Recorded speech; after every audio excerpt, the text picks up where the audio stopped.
Freddie Wilson sat alone at the bar, slowly sipping on a rum and coke, eyes occasionally glancing at his phone, waiting for a message that never seemed to come. As the ice in his drink melted, his mind drifted back to the chain of events that brought him to this moment. Born 36 years ago in Anchorage, Alaska, Freddie had married Leonora, his high school sweetheart, right after they tossed their graduation caps in the air. He quickly found work on the Trans-Alaska Pipeline, spending weeks at a time traveling between Prudhoe Bay and Valdez, fixing whatever problems popped up along the way. But nothing could have prepared him for the problem waiting for him at home. After 6 long, grueling weeks on the job, he came back to find Leonora not only in their bed, but tangled up with 2 of his old classmates. Her pathetic excuses about how it didn't mean anything and was just physical fell on deaf ears. He didn't need to hear another word. The next step was divorce. That's when he joined the army, figuring it was the best way to put as much distance between himself and the betrayal as possible. During his time in the military, he met Madison, his second wife, while stationed at Fort Bliss in Texas. At first, he thought he'd struck gold with her, believing she was his second chance at happiness. That was until he came back from a year-long deployment in Iraq, only to catch her wrapped up with another soldier in his own house. That marriage went down in flames faster than the first, barely surviving 2 years, just like his disaster of a relationship with Leonora. After that, Freddie stopped trying to find solace in relationships and threw everything he had into becoming the best soldier he could be. His job was simple: kill the enemy, and he was damn good at it. When his time in the military came to an end, he didn't slow down. He transitioned into freelance work, taking on contracts in dangerous places like Africa and the Middle East. Even Myanmar called his name, where he found himself assisting an ethnic minority group fighting back against a brutal regime. Freddie had turned into a mercenary, a highly paid one at that, known for his cold efficiency, ruthlessness, and sheer brutality. Clients lined up to hire him. But unlike some of the other guns for hire, Freddie had his own moral code. He refused to work for anyone involved in drug trafficking or human exploitation, no matter how much they offered. In fact, he took a pay cut more than once because he believed in the cause he was working for. What truly set Freddie apart, though, was his weapon of choice. While others preferred the latest in modern weaponry, Freddie relied on an old-school World War II Thompson submachine gun, a relic he'd picked up from a sketchy character who claimed it had been used during the Congo War in the 60s. The guy even spun some wild tale about Patty Hearst once owning it, but Freddie wasn't buying that nonsense. Still, something about the gun felt right in his hands, like it was made just for him. It was a beast, sturdy, deadly, and came with 2 hefty magazines and a drum capable of holding 100 rounds of .45 ACP. Sure, it had a limited range, but the Thompson, nicknamed the Trench Broom, was a force to be reckoned with in close quarters. It cost Freddie a small fortune, but for him, the investment was worth every penny. After a decade of blood and war, he'd had enough. The constant fighting wore him down, and he decided to come home, leave that life behind, and maybe, just maybe, start a family. He took a job as a freelance security consultant and tried to settle into a quieter life. That's when he met Susan. They crossed paths at a social event where he had been hired to handle security. She was a lawyer with Freeman and Douglas, and their first meeting wasn't exactly graceful. She tripped on her way to the bar, and Freddie, by pure instinct, caught her before she hit the ground. At the time, he didn't think much of it, but Susan was clearly captivated by him, especially by the scar that ran across his rugged face. They hit it off that night, talking for hours, and soon started dating. Freddie was cautious, though. He kept his past locked up tight, only telling her the bare minimum about his time overseas. When she asked about his scars, he made up creative stories, steering well clear of the truth. He didn't even mention the secret overseas accounts he had tucked away. After 2 failed marriages, he wasn't about to make that mistake again. A year after they met, they were married. Freddie thought this time was different. He thought Susan was his soulmate. For a while, things were good, really good. They couldn't keep their hands off each other, and the connection felt real. Sure, they had their share of arguments, but who didn't? They always managed to work things out. They even started planning for kids and bought a nice, two-story house in a quiet suburban neighborhood. But slowly, the cracks began to show. Susan started spending more and more time at the office, allegedly working on cases or going out for drinks with her colleagues. At first, it seemed harmless enough, but Freddie couldn't shake the feeling that something wasn't right. The tipping point came at her firm's summer party. He went along with her like always, but as soon as they walked in, his gut told him things were about to go south. Susan went through the usual routine of introducing him to her coworkers, but when she introduced him to the newest attorney at the firm, Michael Van Owen, Freddie's blood ran cold. He hoped to God it wasn't the same Van Owen he knew from Africa. But as soon as he saw that smirking, chiseled face, he knew it was.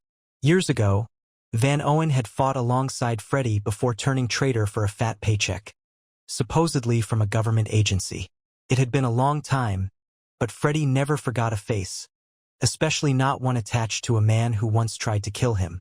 Van Owen extended his hand, that cocky grin still plastered on his face, but Freddie just turned on his heel and walked away. Susan, of course, came running after him, her voice dripping with confusion. "Freddie, sweetie, what's wrong? Why were you so rude to Mike?" But Freddie couldn't tell her the whole truth without ripping open the past he'd worked so hard to keep hidden. "I just don't trust that guy. Something about him sets me off. I'm sorry. I can't explain it." "Well, you're just going to have to get over it," she snapped. "Susan, are you serious? You're working with him now?" I asked, barely able to contain the frustration bubbling up inside me. She gave a curt nod. "Yes, Mike and I are working on a few projects together, and we'll be spending a lot of time on them. Now get it together and come back to the table with me." The way she said it, like it was no big deal, only made me angrier. But I followed her, biting my tongue. Just before we reached the table, I tugged her back. "Listen to me, Susan. You need to be careful around him. Trust me on this." She brushed off my concern without a second thought. "I'll be fine, Freddie. Stop embarrassing me and let's go." She grabbed my hand and practically dragged me back to the table, where Van Owen was sitting, watching us like a predator sizing up its prey. I could feel his eyes boring into me, and maybe, just maybe, he was worried I'd blow his cover. After a few minutes of awkward chit-chat, Susan excused herself to chat with some colleagues at another table, leaving me alone with the man who once tried to kill me. Van Owen wasted no time leaning over the table, locking eyes with me. "I hope you know, Freddie, what happened in Africa. It wasn't personal, just business. But now that I know Susan is your wife, well, it's become personal. I plan to take her from you. Just know that." I glared at him, my blood running cold. "I should have hunted you down like the scum you are and finished the job back in Africa. And let me be crystal clear. If you touch my wife, I'll kill you." He just laughed, that smug grin never leaving his face. "Oh, Freddie, you've always been so sentimental. Romantic, even. Here's a little secret for you. I've already had your wife. And before this is over, I'll have her again, right in front of you. Then I'll finish my contract on you. I bet she doesn't even know about your past. Does she? Maybe I'll fill her in myself. But hey, let's call a truce tonight, for old time's sake." I clenched my fists under the table, barely holding back. "I'm warning you, Van Owen. Let this go. Walk away. Leave Susan out of this, or you won't like how it ends." His smile widened, but it didn't reach his eyes. Before I could say more, Susan returned. She looked between the two of us, sensing the tension but too oblivious, or too guilty, to fully grasp what was happening. "Looks like you two are getting along," she said, her voice a little too forced. Van Owen gave me a knowing look. "Oh yes, we know exactly where we stand. Don't we, Freddie?" I responded in a calm, neutral tone. "Yes, we do." Susan shot us both a puzzled glance, likely wondering if Mike had let slip about their affair. She knew I wouldn't tolerate another betrayal, not after what I'd been through with my exes. She sat down next to me, the three of us eating in tense silence, each of us hyper-aware of the others. I could feel Van Owen's eyes on me the entire time, like he was daring me to make a move.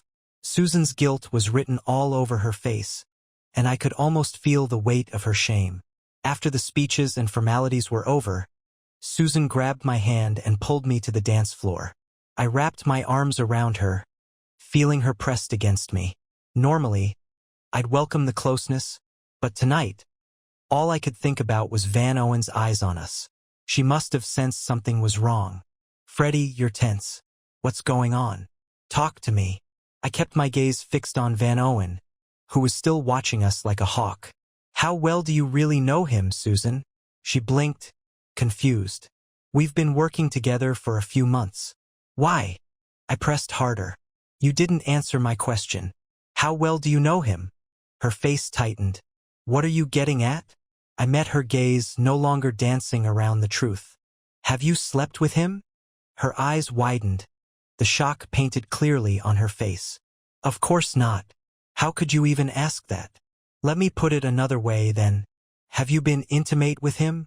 Her body stiffened, a tiny flinch giving her away. That was all I needed to know. I see. How long has it been going on? She dropped her eyes. Freddie, it didn't mean anything. It means everything to me. I shot back, trying to keep my voice calm. You know what I've been through. You know how I feel about cheating. I won't stand for it. Tell me, Susan, what do you even know about him? She shrugged weakly, avoiding my eyes. Not much. He's been with the firm about 6 months. Something about doing contract work for a federal agency. He's dangerous, I said, my voice cold. If you want any future with me, you end it with him right now. She looked at me like she didn't recognize me anymore. Is that a threat? No, it's a warning. One you should take seriously. It won't end well. Not for you, not for him, not for us. Her voice wavered. You're scaring me, Freddie. You should be scared, I replied flatly. Her eyes searched mine. What aren't you telling me? What's going on here? I can't tell you everything, but you need to trust me on this. How long has this been going on between you two? I asked again. A couple of months? She whispered, a tear slipping down her cheek. I nodded slowly. And are you in love with him? No, Freddie. I love you. Only you. I scoffed. Funny way of showing it. She shook her head, her voice trembling. I'm sorry. I never wanted to hurt you. I don't even know how it happened. It just did. Bullshit, I said, my voice steady but cutting. She flinched at the word. You had every chance to stop it, but you didn't. If you really love me, you'll end it right now in front of me. She looked panicked. Okay. If that's what I have to do. It is, I said, leading her off the dance floor. We headed straight for Van Owen, who stood waiting for us with a smug look on his face. My wife has something she'd like to tell you, I said, my voice hard as stone. Susan, visibly shaken, looked at him. Mike, this has to stop. We can't see each other anymore. I'm a married woman, and I want to stay that way. Van Owen's eyes flicked between us, and for a moment, I thought he might laugh. But instead, he nodded. I see. Well, I guess the better man won again. He extended his hand toward me. No hard feelings? I looked down at his outstretched hand, disgusted, and turned my back on him, leading Susan to the exit. She looked up at me, confused. Are we leaving already? Yeah, I replied, not looking back. Once we reached the car, I surprised her by inspecting every inch of it, opening the trunk, the hood, even checking under the seats. I didn't trust Van Owen not to pull something. What the hell is all this about? She asked, watching me closely. You can never be too careful, I muttered. The ride home was dead silent. I was seething inside, and Susan sat there looking like she didn't know who I was anymore. Maybe she was right. Maybe I wasn't the same man she married. But I wasn't about to let her walk all over me. Finally, she broke the silence. Are we okay? That's up to you, I replied. As long as you stay away from Van Owen, we'll be fine. In fact, I think it's best if you quit that job and find something else. I can't just leave, she protested. I'm in the middle of important projects. I'm even in the running for a partnership. I stared at her. So, your job's more important than our marriage? She sighed. No, of course not. But I've worked so hard for this. I can't throw it all away. I shook my head in disbelief. You've already thrown away our marriage, Susan. And I'm telling you now, if I find out you're still seeing him, it's over. Do you understand? I asked, my voice cold and unwavering. Susan nodded, but her eyes were searching, desperate for answers. I get it, she whispered. But you need to tell me what's really going on between you two. I already told you. I can't reveal all the details. Let's just say Van Owen and I have crossed paths before and leave it at that, I said, trying to end the conversation there. She nodded again, but I could tell she wasn't satisfied. She had made up her mind to confront Mike herself. Meanwhile, I decided I wasn't going to sit back and let things spiral out of control. Maybe, just maybe, I could salvage something from this disaster. But it wasn't going to be blind trust this time. No, it would be trust, but verify. First chance I got, I reached out to an old buddy of mine, Ben Miller. Ben had gotten into some trouble as a kid, but people always said it was because he was just an excitable boy. What he lacked in firearm proficiency, he more than made up for in surveillance and recon work. No one was better. He could assess a situation in seconds, and his gut instincts were so sharp, I trusted them more than most people's so-called facts. When I told him the situation, he didn't hesitate. Van Owen's alive? You sure about that? Ben asked. Oh yeah, and not only that, he's screwing my wife, I said through clenched teeth. That son of a bitch. What do you need from me? Whatever it is, I'm in, Ben said, his voice firm. I need the works, audio, video, surveillance. How much will it cost me? I asked. Are you kidding? After what you've done for me, consider it a favor. Ben replied without missing a beat. Thanks, but at least let me cover your expenses. I insisted. Fine. Buy me a beer when it's over, Ben said with a chuckle. Done, I said. So, what do you think I should do if they're still? You know? Ben paused. We'll figure that out when we get there. It didn't take long for Ben to gather everything I needed. A week after our conversation, I found myself sitting at the kitchen table with a large manila envelope and a USB drive filled with incriminating evidence, photos, and crystal-clear video recordings. That Friday, I sat waiting for Susan to come home, the envelope in front of me and my .45 caliber pistol resting right beside it. At 6:30 p.m., she walked through the door. The moment she stepped into the kitchen and saw me sitting there with the envelope and the gun, she knew she was caught. She didn't even have to ask. Sit down, I said, keeping my voice as steady as I could. She stood frozen, too afraid to move. I said, sit down. I barked, making her jump. She quickly pulled out a chair and sat, her eyes wide and filled with fear. So you caught me, she muttered, her voice barely audible. I nodded slowly. Do I need to show you the pictures? Or maybe the video would jog your memory. Her eyes widened in shock. You have video? She asked, her voice trembling. Yeah, in high definition, no less. I gotta say, Susan, you've missed your calling. You should have been a porn star, I sneered. But you know what hurt more than watching you with him? It wasn't the physical stuff. She looked confused, her tears starting to fall. No, I continued. What hurt most was hearing the two of you disrespect me. That's what got to me. She lowered her head, tears streaming down her face. I'm sorry, she began, but I cut her off. Stop crying, I snapped. You made me a promise, and you broke it. How could you do this to us? Have I ever been a bad husband to you? Have I mistreated you? Answer me. She lifted her head, her expression shifting from guilt to defiance. You think I don't know who you really are? Freddie?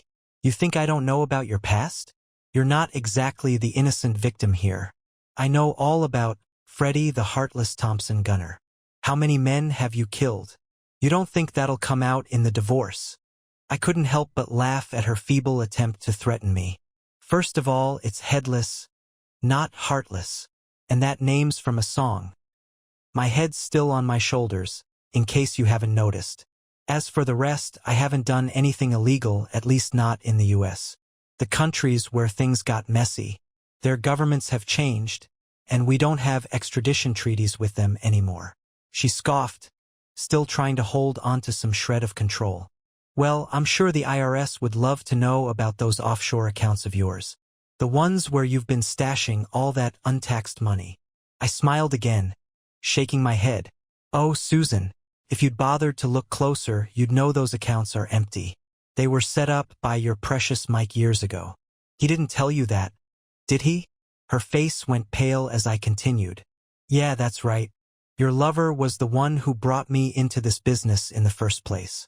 He was with me, knee-deep in the blood and the gore. He didn't tell you about that either, did he? And I bet he left out the part where he was given a contract to kill me. What? That can't be true, she whispered, shaking her head in disbelief. Oh, it's true, all right. He tried to kill me and he damn near succeeded. But I got him first, gave him that scar on his thigh. He didn't tell you about that either, did he? She stared at me, her mind racing. No, this can't be true. It is, I said calmly. And I've got it all on video. Would you like to watch? Her face contorted in fear. What are you going to do? She asked quietly. Are you going to kill him? I don't know yet, I said, my voice cold. But I do know about the little cruise you two were planning for this weekend. The one you lied to me about, saying you had a client meeting out of town. You knew about that? She asked, her voice shaking. I've known for a while, I replied. In fact, I even took the liberty of packing your suitcase. How did you know? She whispered. It doesn't matter. What matters is that I do know, I said, my patience wearing thin. I didn't tell her that Ben was already set to tail them on the cruise. Mike's supposed to come pick me up tonight, she said, her voice weak. I shook my head. That's not happening. If he sets foot in this house, I'll kill you both where you stand and make it look like self-defense. Call him. Now, tell him to make other plans. She hesitated, glaring at me. You wouldn't dare. I picked up the pistol and cocked it, my finger lightly resting on the trigger. Do you really want to find out? Call him. Now. Trembling, she pulled out her phone and dialed. Put it on speaker, I ordered. She did as I asked, and we both waited as the phone rang. When Mike answered, his voice was smug. Hey, baby, you ready for me to pick you up? No, sweetie, she said, her voice trembling. I'll come to your place instead. We'll leave from there. He sounded confused. Come on, we planned it this way. She's coming to you, I shouted, cutting him off. And if you ever set foot near my house, I swear to God, I'll blow your brains out. Mike's tone instantly changed. Whoa, calm down. I'll stay put. Promise me you won't hurt her. I won't hurt her, I said flatly. As long as she leaves now and the two of you stay the hell out of my life.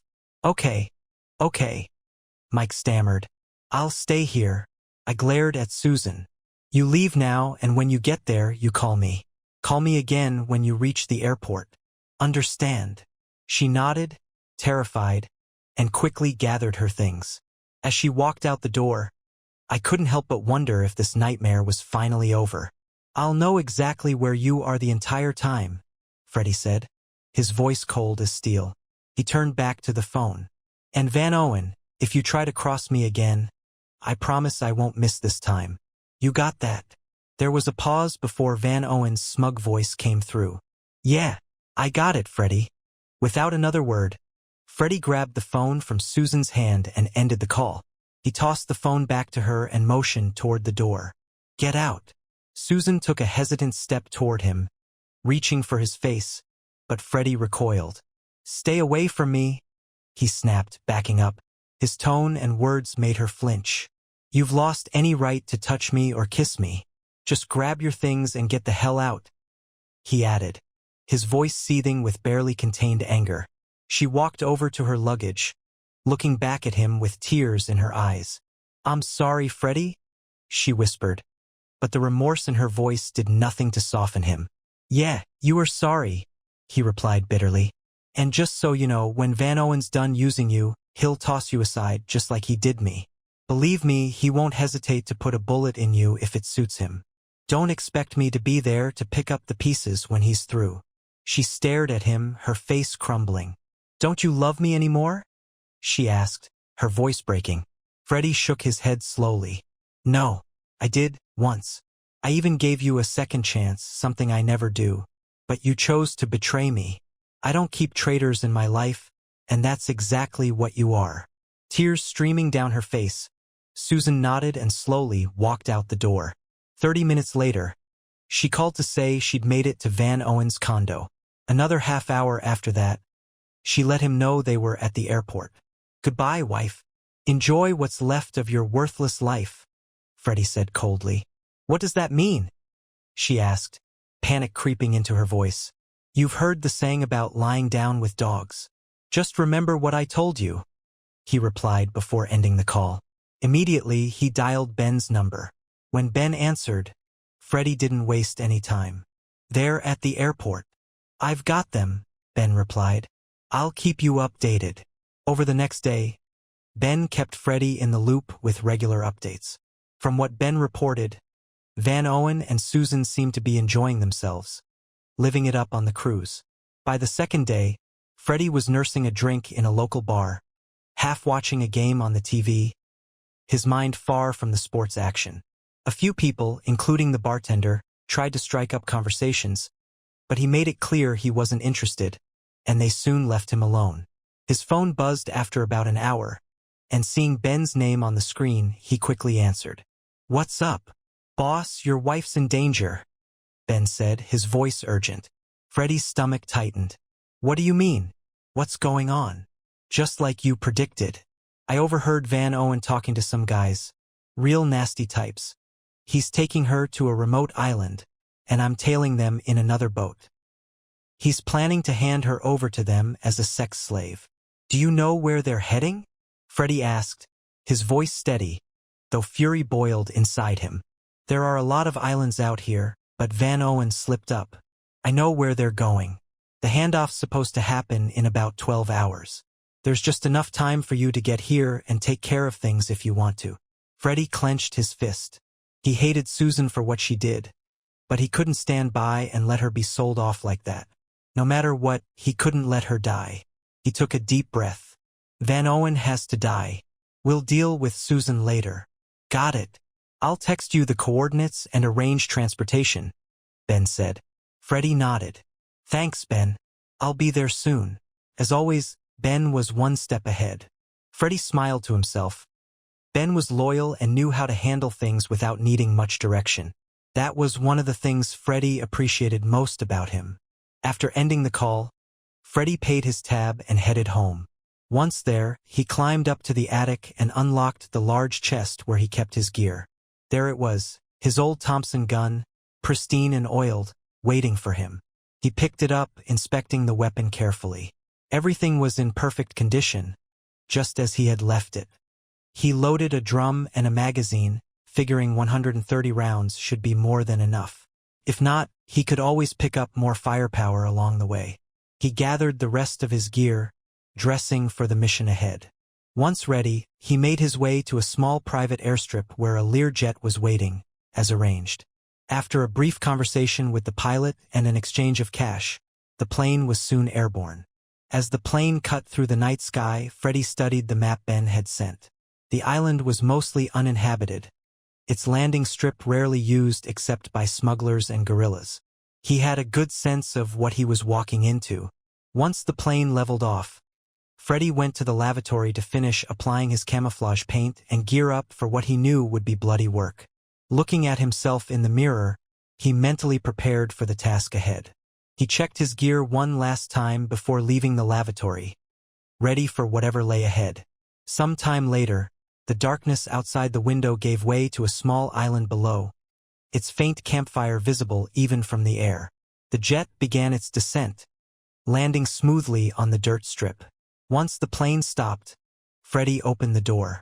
The pilot came into the cabin, nodding at him. Wait for my signal, Freddie instructed, and the pilot acknowledged with a silent nod. Freddie stepped off the plane into the night, where Ben was already running up to meet him. This way, Ben said, leading him back into the dense vegetation. Van Owen's camp isn't hard to spot. The idiot's got a fire going like a beacon.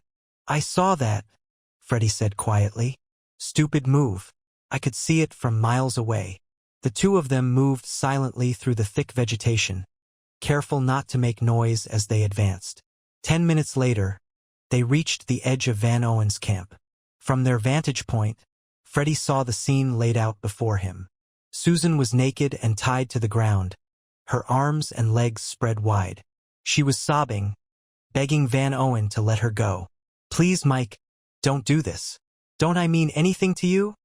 she cried, her voice filled with desperation. Van Owen laughed, his voice cold.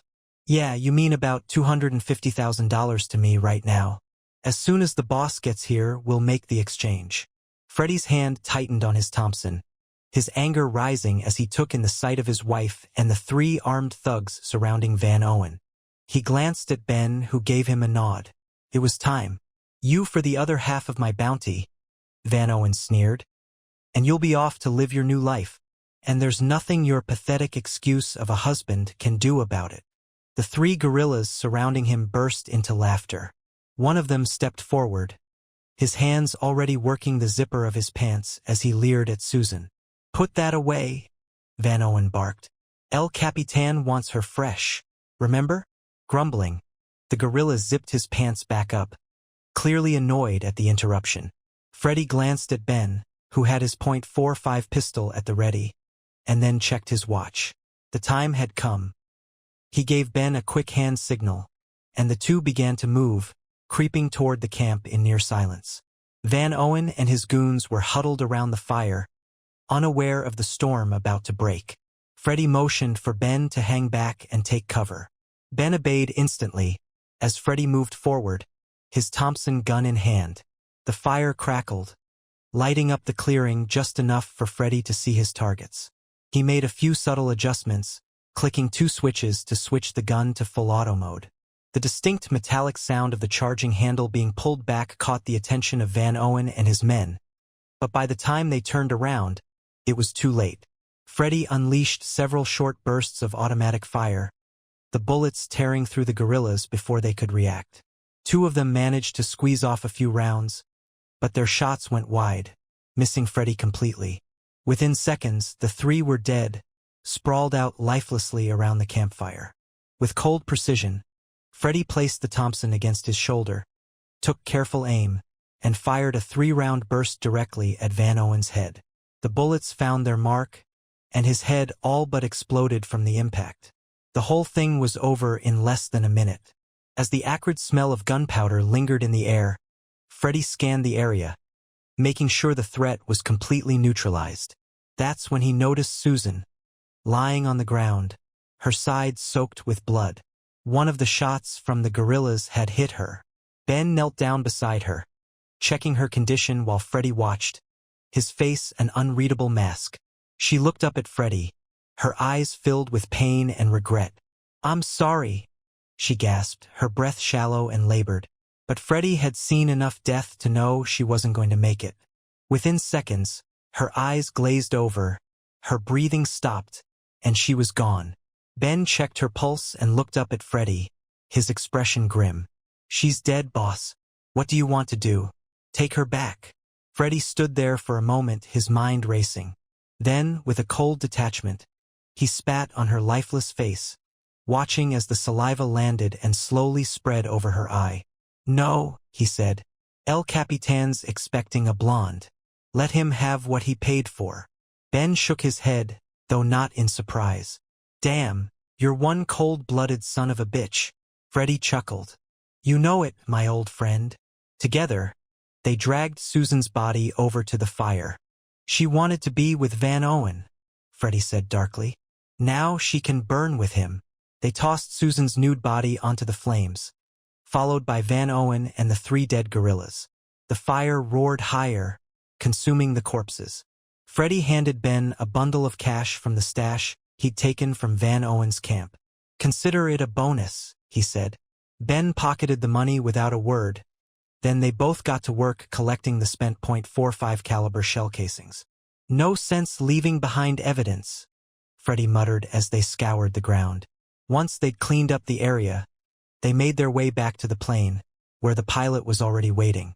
As soon as they boarded, the jet lifted off, heading back to the States. Freddie settled into a seat, staring out the window, sipping a cold beer while puffing on an expensive cigar. Ben, knowing his old friend well, didn't say a word until Freddie cracked open his second beer. "Mind if I join you?" Ben asked. Freddie handed him a beer and a cigar, gesturing for him to sit down. Ben lit the cigar and took a long drag. "We've been through some shit, haven't we?" he said, his voice low. Freddie nodded, still gazing out the window. "Yeah, I'm really sorry about all this." "I know, Ben," Freddie said quietly. "I warned her. God damn it, I warned her." "She wouldn't listen," Ben replied, shaking his head. "No," Freddie agreed, taking another long pull from his beer. "So what now? You thinking of going back into the business?" Ben asked. Freddie sighed. "Nah, I'm getting too old for this shit. Too sentimental." Ben laughed. "You? Sentimental? That'll be the day." "I'm serious," Freddie said, a slight grin on his face. "You notice I didn't even cut anyone's head off?" "I noticed," Ben replied. Freddie had a reputation for decapitating his enemies, a tactic that had struck fear into many over the years. "That's not like you." "Couldn't do it," Freddie said, shaking his head. "Even after all that cheating woman did, I just couldn't bring myself to do it." Ben nodded, understanding. "Yeah, I get it, boss. I remember when you would have skinned her alive for what she did." Freddie raised his beer. "Whatever happens next, Ben, I know you'll always have my back." Ben clinked his bottle against Freddie's. "Always, boss. You and me, we're the last ones left. Someone's got to be around to tell the tale, right?" Freddie grinned. "Yeah, someone's got to survive." Ben eyed him seriously for a moment. "You're not gonna do anything stupid, right?" "Nah," Freddie said with a chuckle. "You know mercenaries like us never die. We just go to hell to regroup." Ben laughed and nodded. "You've got that right." After a few minutes of silence, Freddie spoke again. "We're gonna have to put on a good show for the next few weeks." "Yeah," Ben agreed. "People are gonna ask questions. But we don't know a damn thing, do we?" "Not a goddamn thing," Freddie said. "Make sure the pilot knows to keep his mouth shut, too." Ben smirked. "Don't worry, boss. Silence is easy to buy. And if that doesn't work, there's always the threat of a bullet to the back of the head." When the plane touched down, Freddie handed the pilot another envelope stuffed with cash, and Ben stayed behind to ensure his continued silence. Freddie drove home, cleaned up, and put his gear away, hoping he'd never have to use it again. Exhausted, he finally fell asleep in the bed he once shared with Susan, knowing there was no going back. The days that followed were all about keeping up appearances. Freddie went about his life as if nothing had changed, pushing Susan from his mind as much as possible. When the cruise ship reported her missing, he filed a missing persons report and played the part of the concerned husband. The police bought his story, wished him luck, and moved on. Even the firm she and Van Owen worked for asked questions, but Freddie brushed them off with ease, taking a few subtle digs at the people who'd been too blind to see what was happening under their noses. As far as anyone else was concerned, Freddie Wilson was just another man left wondering where his wife had disappeared to. And that's the way it would stay. Surely, Freddie thought, they knew about Susan's affair with Van Owen by now. He waited patiently, and a year after she left for the ill-fated cruise, he finally filed for divorce, citing abandonment. 60 days later, it was finalized, and he was a free man once more. But the sting of her betrayal remained fresh, leaving Freddie unwilling to consider another serious relationship. Life moved on for Freddie, the days blurring into routine, until a knock on his door 1 week before Christmas shattered the quiet. He peered through the peephole and saw 2 men in dark suits and sunglasses. Feds, he thought. With a sigh, he opened the door. One of the men flashed his credentials. "Freddie Wilson?" the man asked. "Yes. Special Agent Stone, this is Agent Jordan, FBI. May we come in and talk?" Freddie stepped aside and waved them in. "Sure," he said, closing the door behind them. The agents glanced around as they entered. "Please have a seat. Can I get you something to drink?" Freddie asked. Stone declined with a wave. "No thanks. We won't be long." Freddie took a seat across from them. What can I do for you? Stone leaned forward. Have you ever been to the Bahamas, Mr. Wilson? Freddie shook his head. No. Why? What about your wife? Stone asked. Ex-wife. She left me over a year ago with her lover. I have no idea where they went. Would that lover be one Michael Van Owen? Stone asked, his voice measured. Yeah, Freddie replied. Why? We've received a tip from the Bahamian authorities. They found remains on one of the islands, and they've been identified as your ex-wife and Mr. Van Owen. Freddie kept his expression neutral. And, Stone narrowed his eyes. You wouldn't happen to know anything about that, would you? No. Like I said, I haven't seen her since she left, Freddie answered, his voice steady. What happened to them? Stone gave him a wry smile. Just tying up some loose ends. Van Owen's been on our radar for a while. Then he suddenly disappeared. Turns out he was involved in human trafficking under the guise of being an upstanding citizen. Looks like he had a falling out with a business associate. Falling out? What does any of this have to do with Susan? Freddie asked, his patience thinning. Please, Mr. Wilson, Stone said. Don't insult our intelligence. We know all about you. You're something of a legend in certain circles, especially with that old Thompson gun of yours. I've got to say, though, I never understood why you'd use such a noisy antique. Freddie met his gaze, unflinching. You think I had something to do with this? No, Stone admitted. Your ex-wife was shot with a 9mm, not a .45. Van Owen and 3 others were killed by .45s. But that's a pretty common caliber. And frankly, it doesn't seem like your style. We found no brass at the scene, and none of the bodies were decapitated. I see, Freddie said calmly. We just wanted to make sure you hadn't decided to get back into the game. You haven't, have you? No, Freddie replied. I'm not in that business anymore. Stone leaned back, smiling. Good to hear. I'd hate to have to arrest you. Me too, Freddie said, meeting the agent's gaze. Stone and Jordan stood, extending their hands. That's all for now. If you hear anything, give us a call, Stone said, handing Freddie a business card. Sure thing, Freddie replied, pocketing the card. As they headed to the door, Stone turned and gave a nod. Merry Christmas, Mr. Wilson. Freddie watched them leave, then sat back down, considering whether to call Ben. Before he could reach for the phone, it rang.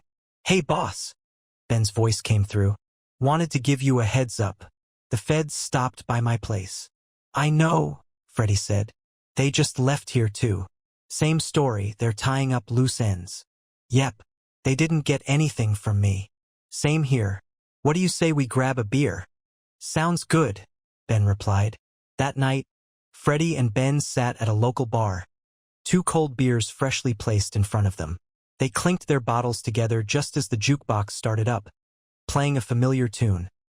Freddie was a warrior from the land of the midnight sun. With a Thompson gun for hire, Freddie groaned internally, hating the song that had dogged him for years. Merry Christmas, Freddie muttered, rolling his eyes as the song droned on. Merry Christmas, boss, Ben replied with a smirk, raising his beer. Looking around the bar, Freddie spotted 2 men in dark suits sitting in the corner, Stone and Jordan. Agent Stone raised his bottle with a crooked grin. Freddie raised a middle finger in return, lifting his beer with his other hand. Stone laughed, clearly entertained. When Stone and Jordan finished their drinks, they approached Freddie and Ben's table. Well, the last 2 survivors of Strike Force Charlie having a quiet beer together, Stone said, grinning. That's what you called yourselves back in the day, wasn't it? Freddie shrugged. Just 2 old friends having a beer. Nothing illegal about that, right? 'Tis the season, after all. Stone chuckled. Of course. I couldn't help but notice, he said, pointing to a stunning waitress in a short skirt. She's been checking you out ever since you walked in. Freddie followed his gaze but said nothing. I'm serious, Stone continued. I'm a federal agent. I know these things. She's got the hots for you.